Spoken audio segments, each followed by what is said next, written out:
Pernahkah Anda berbaring di tempat tidur setelah hari yang sangat melelahkan? Secara fisik, Anda sudah tidak melakukan aktivitas apapun, ruangan sudah gelap dan tenang, tetapi jantung Anda tetap berdebar kencang.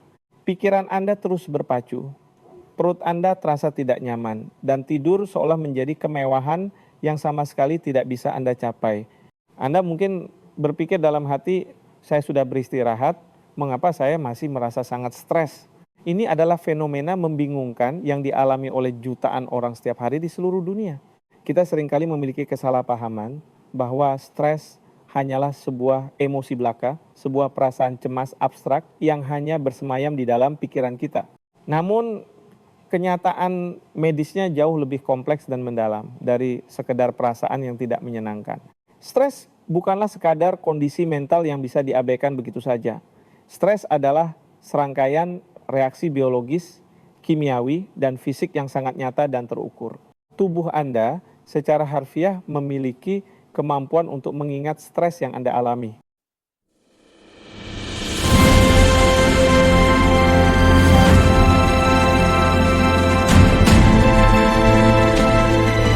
Jejak-jejak tekanan tersebut terekam secara permanen dalam jaringan saraf, aliran darah, hingga ke tingkat seluler terdalam. Selamat datang di Kesehatanmu, saluran di mana kita menerjemahkan bahasa tubuh yang rumit menjadi pemahaman yang memberdayakan hidup Anda. Saya hadir di sini sebagai pakar kesehatan Anda, untuk membawa Anda menyelami keajaiban sekaligus kerentanan fisiologi manusia.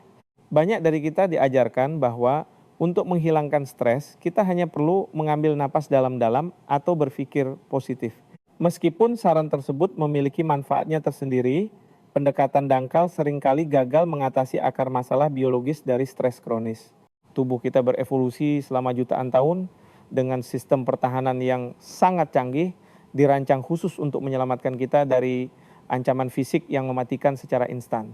Namun di dunia modern yang serba cepat ini, masalahnya adalah tubuh kita tidak dapat membedakan antara ancaman fisik yang mengancam nyawa dan tekanan psikologis modern sehari-hari. Mari kita mulai perjalanan biologis kita di pusat kendali utama kelangsungan hidup, otak manusia. Jauh di dalam lobus temporal otak Anda terdapat sepasang struktur kecil berbentuk seperti kacang almond yang dikenal dalam anatomi medis sebagai amigdala. Amigdala adalah pusat pemrosesan emosi primitif dan, yang paling krusial, bertindak sebagai sistem alarm utama tubuh Anda. Organ kecil ini beroperasi dengan kecepatan kilat, memindai lingkungan Anda setiap milidetik untuk mencari tanda-tanda bahaya potensial. Ketika Anda menerima email yang bernada marah dari atasan Anda, atau ketika Anda terjebak dalam kemacetan lalu lintas yang parah saat terburu-buru, amigdala Anda segera menyala seperti sirene peringatan. Ia tidak dirancang untuk berpikir secara logis atau analitis. Ia murni bersifat reaktif demi kelangsungan hidup. Ia langsung mengirimkan sinyal bahaya yang mendesak ke bagian lain dari otak, seringkali mengabaikan fungsi kognitif tingkat tinggi yang berada di korteks prefrontal, tempat Anda membuat keputusan rasional. Ini adalah alasan biologis mengapa Anda seringkali merasa sangat sulit untuk berpikir jernih, fokus, atau membuat keputusan rasional saat Anda sedang berada di bawah tekanan yang hebat. Otak Anda secara harfiah membajak sumber dayanya sendiri untuk fokus semata-mata pada kelangsungan hidup secara instan. Begitu amigdala membunyikan alarm bahaya, sinyal tersebut langsung meluncur ke struktur otak lain yang berdekatan yang disebut hipotalamus. Hipotalamus berfungsi seperti pusat komando militer atau stasiun pengiriman utama tubuh Anda. Ia adalah jembatan vital yang menghubungkan sistem saraf dengan sistem endokrin, yaitu jaringan kelenjar penghasil hormon tubuh Anda. Melalui sistem saraf otonom, hipotalamus mengirimkan pesan darurat ke seluruh tubuh. Pesan ini dikirimkan melalui jalur saraf langsung dan juga melalui pelepasan hormon khusus yang disebut corticotropin releasing hormone atau disingkat CRH. Pelepasan CRH ini adalah langkah pertama dari reaksi berantai biologis yang sangat kuat yang akan mengubah seluruh status fisiologis Anda. Hormon CRH yang dilepaskan oleh hipotalamus kemudian melakukan perjalanan singkat namun sangat penting ke kelenjar pituitari, sebuah kelenjar kecil seukuran kacang polong yang terletak tepat di dasar otak Anda. Kelenjar pituitari sering dijuluki sebagai kelenjar utama karena ia mengendalikan banyak kelenjar hormon lainnya di seluruh tubuh Saat menerima sinyal CRH, kelenjar pituitari merespons dengan memproduksi dan melepaskan hormon lain ke dalam aliran darah yang dikenal sebagai adrenokortikotropik hormon atau ACTH. Hormon ACTH ini bertindak sebagai pembawa pesan kimiawi jarak jauh. Ia mengalir melalui sistem peredaran darah Anda, meninggalkan otak dan menuju ke tujuannya yang berada jauh di bagian bawah tubuh, kelenjar adrenal. Nah, proses komunikasi berantai dari hipotalamus ke kelenjar pituitari dan akhirnya ke kelenjar adrenal. Ini membentuk apa yang dalam ilmu medis disebut sebagai sumbu HPA atau HPA aksis. Ini adalah poros utama yang mengatur bagaimana tubuh manusia merespons dan mengelola stres dalam jangka panjang. Kelenjar adrenal Anda adalah dua struktur berbentuk segitiga kecil yang duduk manis tepat di atas kedua ginjal Anda. Meskipun ukurannya kecil, mereka adalah pabrik kimia yang sangat kuat. Ketika sinyal saraf dari otak mencapai bagian dalam kelenjar adrenal yang disebut medula, kelenjar ini secara instan memompa epinefrin yang lebih kita kenal sebagai adrenalin langsung ke dalam aliran darah. Lonjakan adrenalin ini menghasilkan efek fisiologis yang instan dan dramatis. Jantung Anda mulai berdetak jauh lebih cepat dan lebih keras untuk memompa darah beroksigen ke otot-otot besar Anda. Saluran udara di paru-paru Anda melebar agar Anda bisa menghirup oksigen sebanyak mungkin.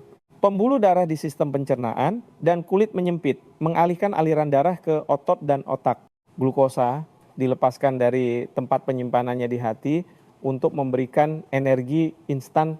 Inilah yang kita sebut sebagai respons.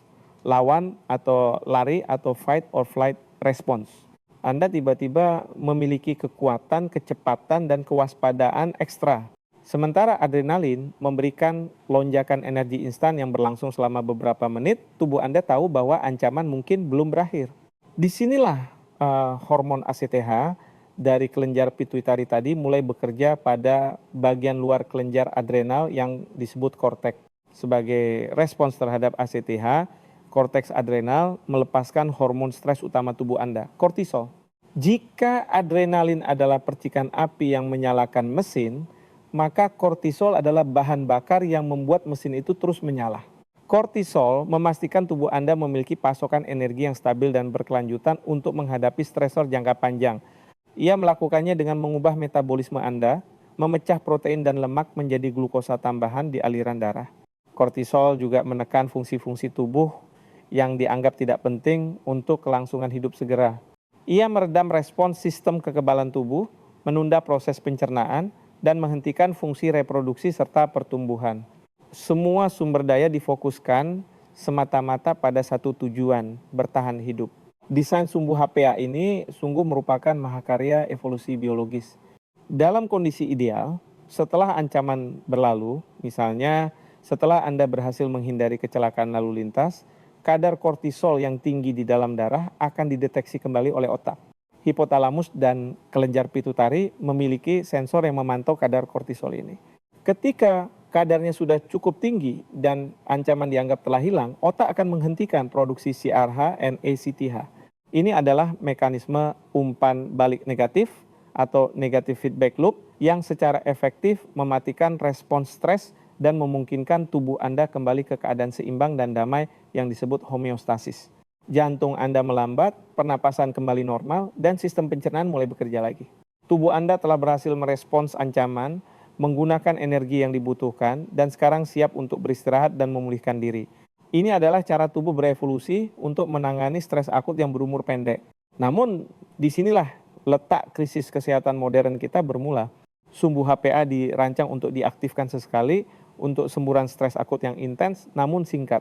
Sayangnya, otak kita tidak membedakan antara dikejar hewan buas dan merasa tertekan karena hutang yang menumpuk, tenggat waktu proyek yang tidak masuk akal, atau konflik pernikahan yang berkepanjangan. Jika stresor ini tidak pernah benar-benar hilang, atau jika kita terus-menerus memikirkan dan mengkhawatirkannya, amigdala kita akan terus membunyikan alarm.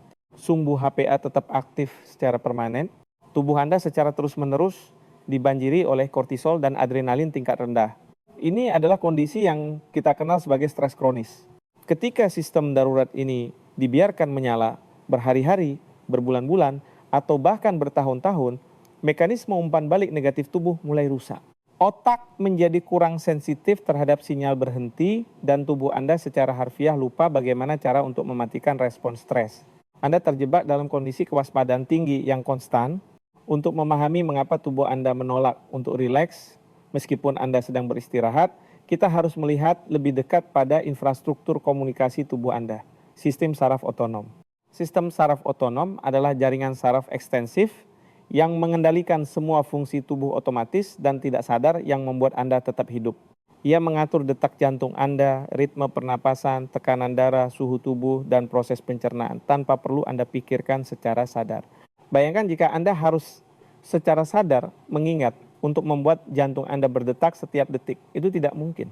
Sistem saraf otonom ini pada dasarnya terbagi menjadi dua cabang utama yang bekerja secara berlawanan untuk menjaga keseimbangan.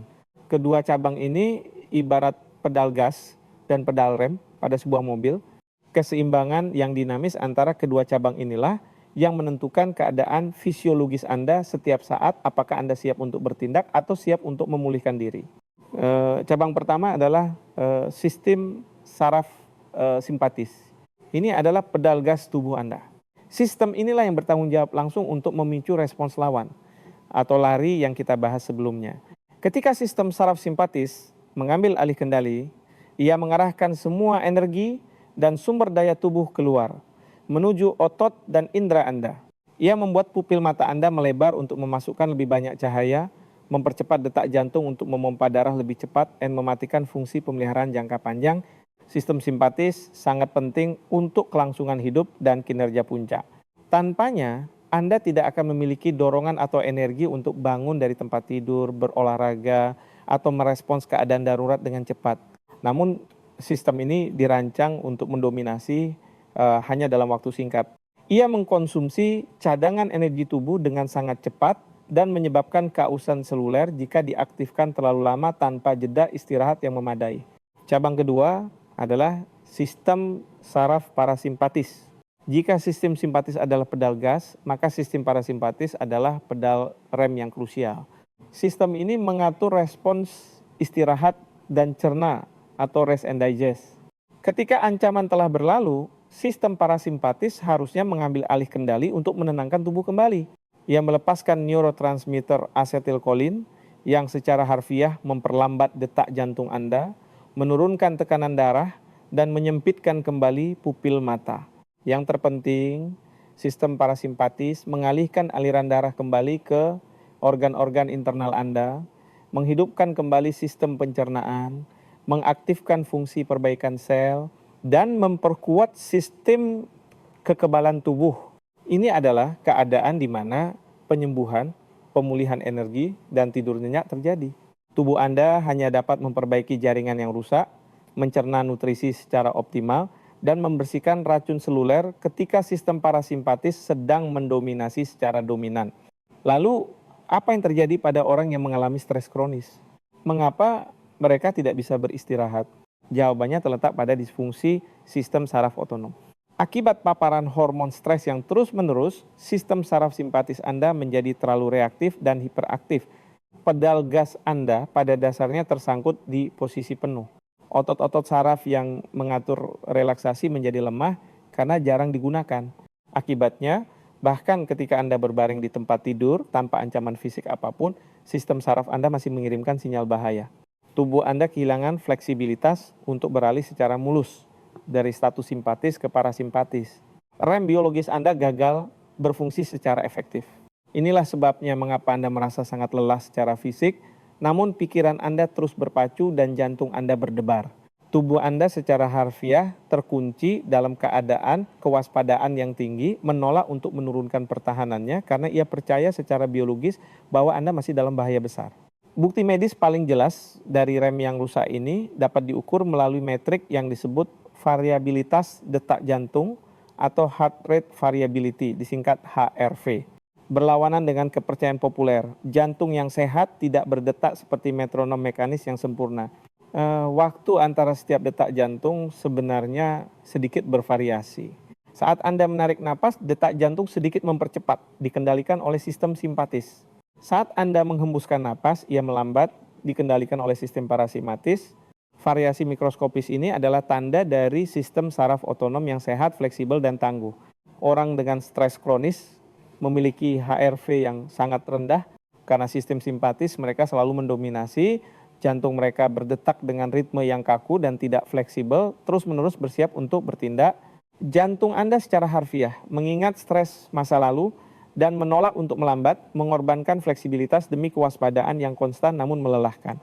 Mari kita menyelam lebih dalam lagi, melampaui organ dan jaringan, menuju dunia mikroskopis, sel-sel Anda.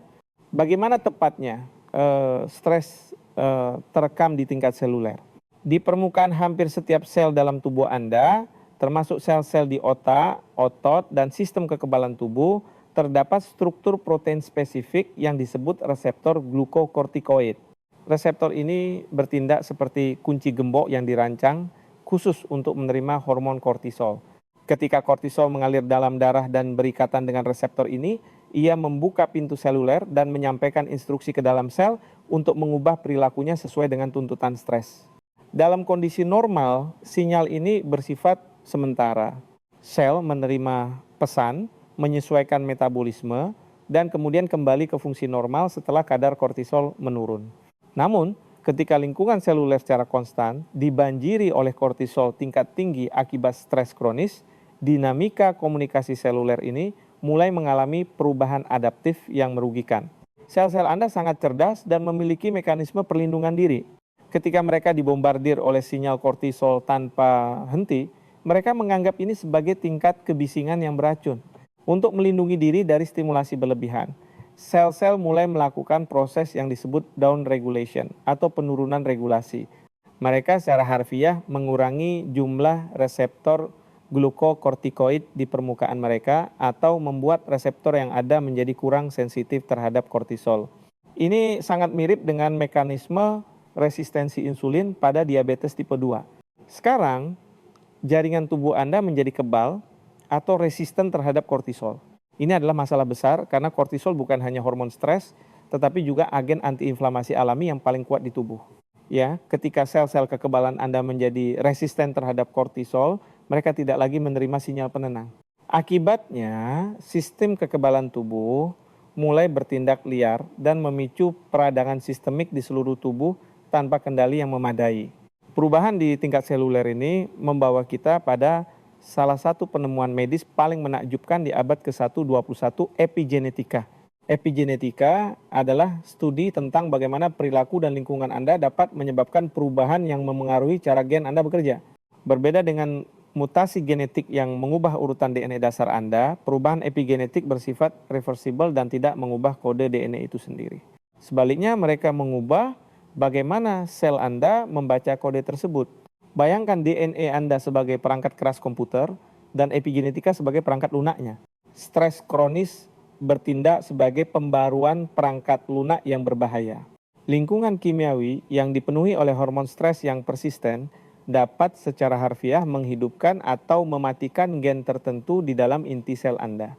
Gen-gen yang mempromosikan peradangan dan kewaspadaan dapat diaktifkan secara permanen, sementara gen-gen yang bertanggung jawab untuk relaksasi dan perbaikan seluler dapat dibungkam. Proses biokimia utama di balik perubahan perangkat lunak ini disebut metilasi DNA. Selama periode stres yang berkepanjangan, tubuh menambahkan penanda kimiawi kecil yang disebut gugus metil ke area tertentu dari molekul DNA Anda. Penanda metil ini bertindak seperti rintangan fisik mencegah mesin seluler untuk membaca gen yang tersembunyi di bawahnya. Penelitian medis modern telah menunjukkan dengan sangat jelas bahwa stres traumatis atau stres kronis yang berkepanjangan dapat mengubah pola metilasi pada gen yang mengatur sumbu HPA dan reseptor kortisol. Ini berarti tubuh Anda secara harfiah menulis ulang instruksi genetiknya tentang bagaimana cara merespons dunia. Sel-sel baru yang diproduksi oleh tubuh Anda akan mewarisi profil epigenetik yang rentan terhadap stres ini. Inilah cara terdalam di mana tubuh Anda mengingat stres. Memori tersebut tidak hanya disimpan dalam jaringan otak, tetapi secara fisik dikodekan ke dalam arsitektur fungsional DNA sel-sel Anda di seluruh tubuh. Karena modifikasi epigenetik ini direplikasi setiap kali sel Anda membelah diri, memori seluler tentang stres ini dapat bertahan lama setelah kejadian pemicu aslinya berlalu. Seseorang mungkin telah keluar dari lingkungan kerja yang beracun atau hubungan yang melelahkan bertahun-tahun yang lalu, namun secara biologis sel-sel mereka masih beroperasi seolah-olah mereka masih berada di zona perang. Tanda epigenetik ini menjaga sistem alarm biologis tetap sensitif. Hanya dibutuhkan pemicu kecil di masa kini untuk menyebabkan respons stres fisiologis yang masif. Karena sel-sel sudah dipersiapkan secara genetik untuk bereaksi secara berlebihan. Lebih mengejutkan lagi, studi terbaru mengisyaratkan bahwa memori stres epigenetik ini bahkan dapat diturunkan ke generasi berikutnya, memengaruhi bagaimana anak-anak kita kelak merespons tekanan biologis. Memahami memori seluler ini sangat penting untuk melepaskan rasa bersalah yang sering dirasakan penderita stres kronis. Dampak stres tidak hanya berhenti pada sistem saraf dan susunan genetik. Ia menjalar ke salah satu sistem tubuh yang paling diremehkan namun sangat vital, sistem pencernaan Anda. Pernahkah Anda merasa mual, kehilangan nafsu makan, atau justru mengalami gangguan usus mendadak saat Anda sangat gugup? Ini bukanlah sekadar imajinasi Anda. Ini adalah manifestasi langsung dari koneksi biologis yang luar biasa yang disebut poros usus otak atau good brain axis. Saluran pencernaan Anda memiliki sistem sarafnya sendiri yang sangat kompleks yang disebut sistem saraf entrik. Sistem ini sering dijuluki sebagai otak kedua karena mengandung lebih dari 100 juta neuron, lebih banyak dari jumlah neuron yang ada di sumsum tulang belakang Anda. Otak di kepala Anda dan otak kedua di usus Anda berkomunikasi secara konstan, dua arah, setiap detik, setiap hari. Apa yang memengaruhi otak Anda akan secara instan memengaruhi usus Anda, dan begitu pula sebaliknya. Jalan raya informasi utama yang menghubungkan kedua otak ini adalah saraf vagus. Saraf vagus adalah saraf kranial terpanjang di tubuh, menjalar dari batang otak turun melalui leher, dada, hingga menyebar ke seluruh organ perut Anda. Seperti yang kita bahas sebelumnya, saraf vagus adalah komponen kunci dari sistem saraf parasimpatis, sistem pengereman tubuh. Namun di bawah tekanan stres kronis, komunikasi melalui saraf vagus ini menjadi terganggu. Ingatlah bahwa respons lawan atau lari mengalihkan aliran darah menjauh dari sistem pencernaan. Akibatnya, usus Anda tidak menerima oksigen dan nutrisi yang cukup untuk berfungsi secara optimal. Gerakan peristaltik usus yang mendorong makanan melambat atau menjadi kejang tak menentu. Produksi asam lambung dan enzim pencernaan terganggu drastis. Secara biologis, tubuh Anda menunda proses pencernaan karena mencerna makanan bukanlah prioritas saat Anda diyakini sedang berjuang untuk bertahan hidup. Gangguan sirkulasi dan motilitas ini menciptakan kekacauan ekologis di dalam usus Anda.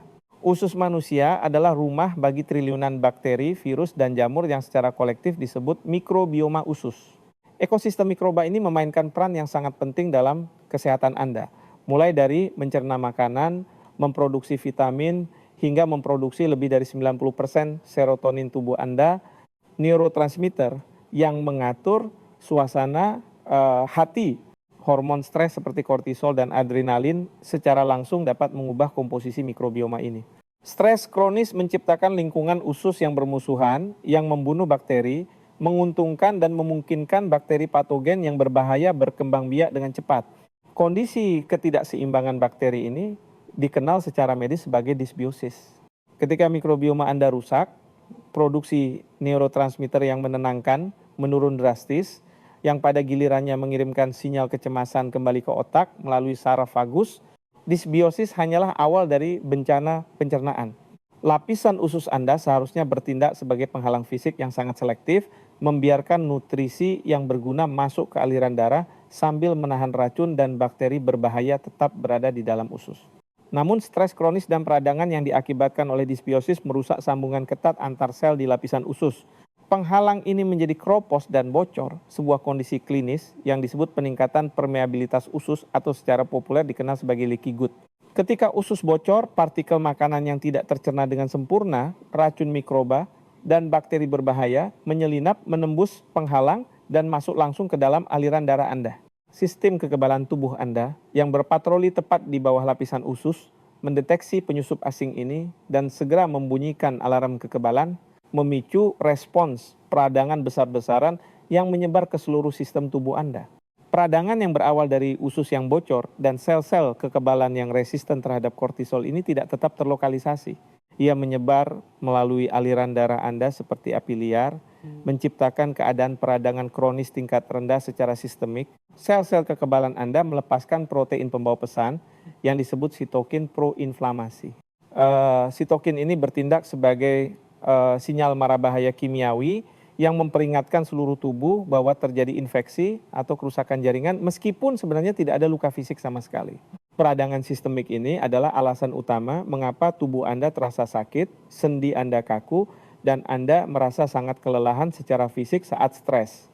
Tubuh Anda pada dasarnya mengalihkan sejumlah besar energi untuk bahan bakar respons imun yang terus-menerus menyala. Keadaan inflamasi kronis ini kini diakui secara luas oleh sains medis modern sebagai akar penyebab dari berbagai penyakit metabolik dan autoimun di era modern. Yang lebih mengkhawatirkan, sitokin proinflamasi ini memiliki kemampuan untuk menembus sawar darah otak, perisai pelindung yang memisahkan otak dari sirkulasi darah utama. Ketika molekul inflamasi ini memasuki jaringan otak, mereka memicu apa yang disebut neuroinflamasi atau peradangan otak. Sel-sel imun khusus di otak yang disebut mikroglia menjadi aktif dan mulai melepaskan bahan kimia inflamasi mereka sendiri.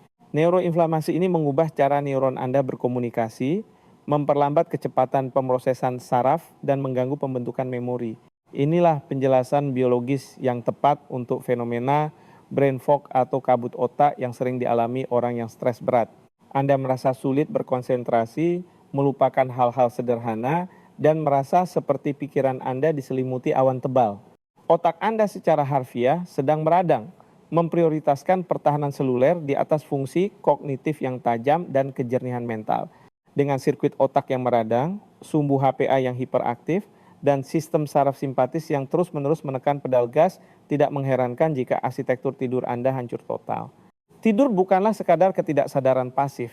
Ia adalah proses biologis aktif yang sangat terstruktur yang membutuhkan transisi hormonal yang tepat. Untuk jatuh tertidur dan tetap tertidur lelap, suhu inti tubuh Anda harus turun, detak jantung harus melambat, dan kadar kortisol harus mencapai titik terendahnya di malam hari. Namun, pada individu dengan stres kronis, kadar kortisol tetap tinggi bahkan di malam hari. Tingginya hormon stres ini menekan produksi melatonin, hormon utama yang memberi sinyal pada otak bahwa sudah waktunya untuk tidur. Akibatnya, Anda mungkin berbaring di tempat tidur dalam keadaan kelelahan fisik yang ekstrim, tetapi otak Anda dibanjiri oleh bahan kimia yang secara paksa membuatnya tetap terjaga dan sangat waspada. Bahkan jika Anda akhirnya berhasil tertidur karena kelelahan, kualitas tidur Anda sangat terganggu. Otak yang stres menghabiskan lebih banyak waktu dalam tahap tidur ringan dan secara signifikan mengurangi waktu yang dihabiskan dalam tahap tidur gelombang lambat yang dalam atau deep sleep.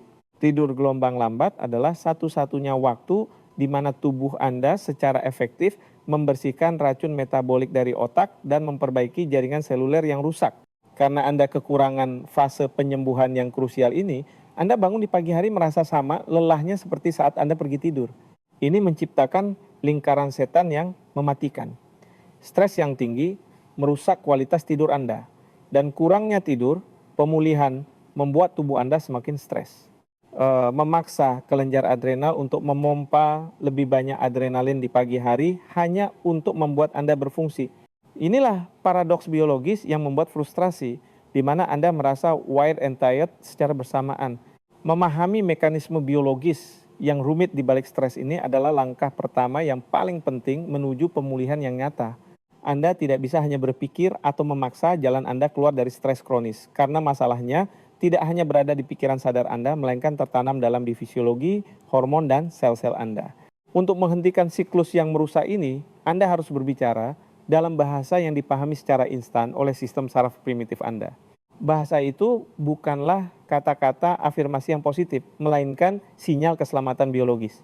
Tubuh Anda perlu bukti fisik dan sensorik yang nyata bahwa ancaman tersebut telah benar-benar berlalu. Kita harus secara proaktif mengaktifkan kembali sistem saraf parasimpatis, menginjak pedal rem biologis secara manual untuk menetralkan dominasi simpatis. Ini membutuhkan intervensi somatik yang berfokus pada tubuh, bukan hanya terapi bicara atau analisis kognitif semata. Bagaimana tepatnya kita mengirimkan sinyal keamanan biologis ini secara efektif? Salah satu cara mekanis yang paling ampuh adalah melalui stimulasi saraf vagus secara sadar. Anda dapat merangsang saraf penenang ini melalui teknik pernapasan diafragma yang dalam dan lambat, di mana fase hembusan napas secara sengaja dibuat lebih panjang daripada fase tarikan napas. Secara anatomis, memperpanjang hembusan napas, memperluas paru-paru Anda, menekan diafragma ke bawah, dan secara fisik memijat saraf vagus. Saraf vagus kemudian merespons dengan melepaskan asetilkolin langsung ke jantung Anda, secara paksa memperlambat detak jantung secara instan. Intervensi fisik kuat lainnya termasuk paparan suhu dingin singkat, seperti membasuh wajah dengan air es. Ini memicu refleks fisiologis purba yang disebut refleks penyelaman mamalia, yang secara otomatis menurunkan detak jantung dan mengalihkan darah ke organ inti, seketika memotong sirkuit kecemasan di otak. Tubuh Anda adalah keajaiban rekayasa biologis yang luar biasa, dirancang untuk bertahan hidup di bawah tekanan ekstrim. Namun ia tidak dirancang untuk menahan beban stres modern yang tidak ada habisnya. Ingatlah bahwa ketidakmampuan Anda untuk rileks bukanlah sebuah kelemahan karakter atau kegagalan mental. Itu adalah sistem biologi Anda yang berfungsi persis seperti yang diprogramkan oleh evolusi, hanya saja terjebak dalam gigi yang salah. Dengan memahami anatomi stres dari amigdala yang reaktif, sumbu HPA yang memompa kortisol, hingga poros usus otak dan memori seluler epigenetik, Anda kini memiliki kunci untuk mengambil kembali kendali. Mulailah berbicara dengan biologi Anda melalui sinyal keamanan fisik, dan secara bertahap Anda dapat mengajarkan sistem saraf Anda bahwa aman untuk menurunkan pertahanannya. Terima kasih telah bergabung dalam eksplorasi mendalam ini bersama kesehatanmu. Teruslah mendengarkan tubuh Anda dan sampai jumpa di perjalanan kesehatan kita berikutnya.